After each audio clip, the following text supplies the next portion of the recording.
some sort of spaniel and some kind of terrier and a mix of Bouvier de Flandre. So exotic. Not expensive. No, not expensive at all. We got him for like £20 from this lovely lady from down the road. Breeding interesting mixes of dogs just happens to be one of her hobbies. Hi, Anne. You want a puppy for free? I need to get rid of 6. We've had another bloody litter because this mongrel can't stop mating with anything vaguely canine. This one was really interesting, a little disturbing. There was definitely some laughs in there too, but it was really sort of dramatic. Moreover, had this sort of definite overarching theme of midlife crisis maybe, and real dramatic elements to it. But it was definitely punctuated with some good laughs, and I just thought it was an interesting and really sort of troubling in a good way kind of piece. Definitely worth checking out. Oh my god, that was dark.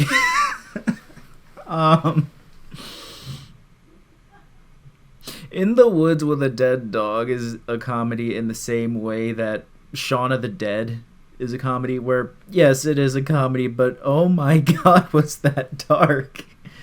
It was very much a dark comedy.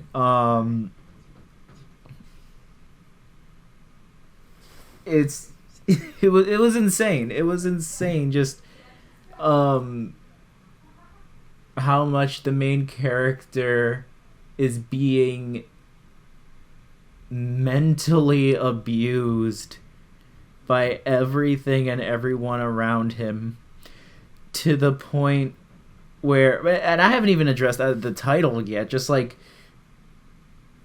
like before you even watch the film, it's just immediately a gut punch. It's literally called In the Woods with a Dead Dog.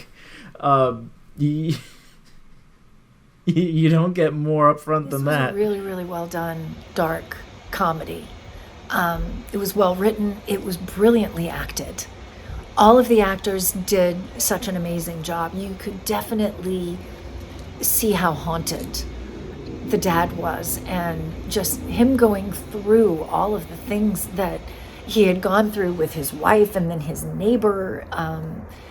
There was a couple of moments where I wasn't really sure what were flashbacks for him and what were just his fears manifesting in, you're hearing things about, like, the doctor saying his daughter has an eating disorder and also the dog dying. I wasn't really sure if that was because the dog just stopped eating or if it was another reason. But everything that was in the woods was so beautifully lit. Beautifully lit, well acted, funny. There were moments like when he was trying to think of what to do with the dog and trying to get somebody to stop and find it. It was very well executed. Really explores the depravity that can arise in one man when pushed to his very limits. It's a dark comedy, most certainly, as it explores really serious subject matter, shades of verbal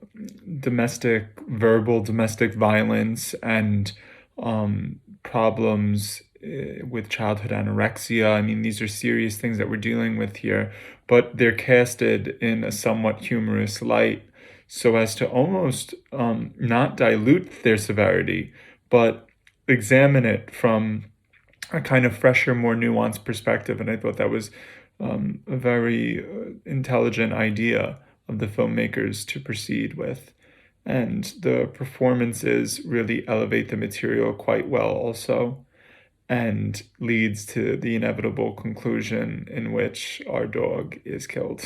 Didn't seem like a comedy to me at first. I think it does fit in the dark comedy category. But what I really liked about it was the reveal of information. There's a bit of a non-linear storytelling style that this goes through. And there's sort of two paths as it jumps back and forth between the character standing in the woods and his previous experiences and interactions with his very destructive family. I loved the twists that they were able to accomplish with it.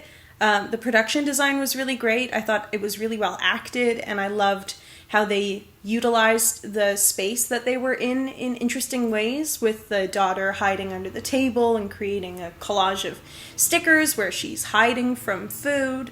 The dog was a great actor. He didn't do much, but he was fantastic as well. And the wife was just an outrageous villain that it's so fun to hate. But this whole cast of characters has skeletons in their closet, and I think that was really fun. An interesting film. It starts out with a dead dog being carried, and you have to piece together what happened through flashbacks. However, those start to become unreliable when the protagonist hears voices and his fears begin to creep up on him. And they also do a great job of showing the negative effect all of this has on his daughter, from hearing her parents fight to then finding the dog motionless out on the street. The reveal of how the dog dies was very sudden, too, which was an excellent choice. It wasn't this spur-of-the-moment fit of rage thing, even when it seemed like he was building towards that.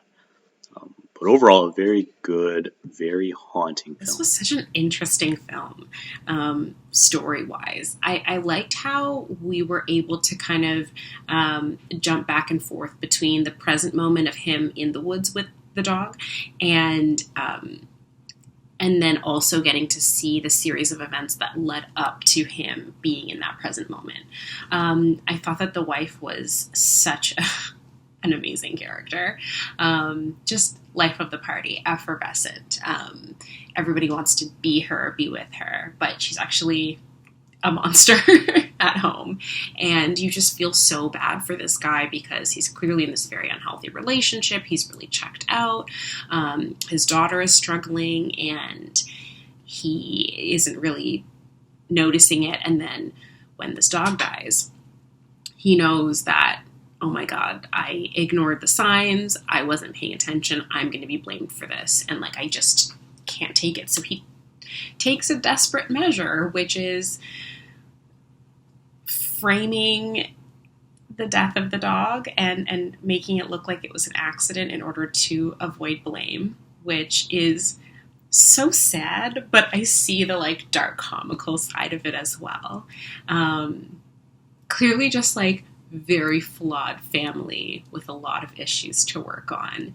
And I thought that the setup of this was really great. And In the Woods with a Dead Dog, it did a really great job. It's just one of those films that stays with you. I just keep thinking about it. I'm like, wow, fantastic cast of characters that really sold this dark, kind of upsetting but comedic story.